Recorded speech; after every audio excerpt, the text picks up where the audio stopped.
দেখুন, গতকালকে রাজ্যসভায় দাঁড়িয়ে যে ভাষায় অমিত শাহ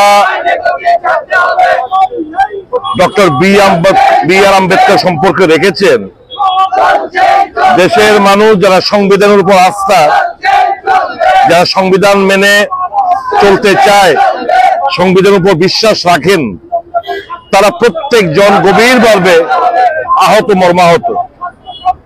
আমরা গতকাল থেকে জাতীয় কংগ্রেস দল দাবি জানিয়ে আসছি, অমিত শাহজি, তুমি তোমার বক্তব্য প্রত্যাহার করো। বি আর আম্বেদকরের বিরুদ্ধে যে কুরুচিপূর্ণ অপমানজনক মন্তব্য, তা প্রত্যাহার করো। ক্ষমা চাও দেশবাসীর কাছে।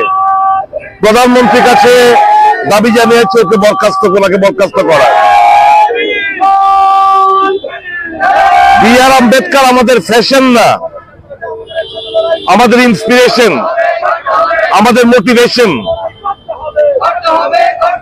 তাদের মোটিভেশন এবং ইন্সপিরেশন হয়তো বা আলাদা হতে পারে, কিন্তু আমরা আজও মনে করি দেশের মানুষের যে বলার অধিকার, চলার অধিকার, ধর্মের উপর যে যা বিশ্বাস করে পূজা অর্চনা করবে তার অধিকার, সমস্ত কিছু, right two liberty, expression, believe, faith, worship, equality of status, এই সামান্যতা, এই স্বপ্নে আমাদের সংবিধান দিয়েছে।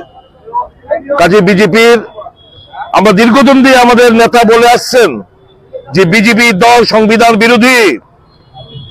অমিত শাহর কথা আগেও অনেকবার বলেছে, আপকি বার 400 পার मतलब हम लोग को 400 দেবো, हम लोग संविधान बदल के रख देंगे।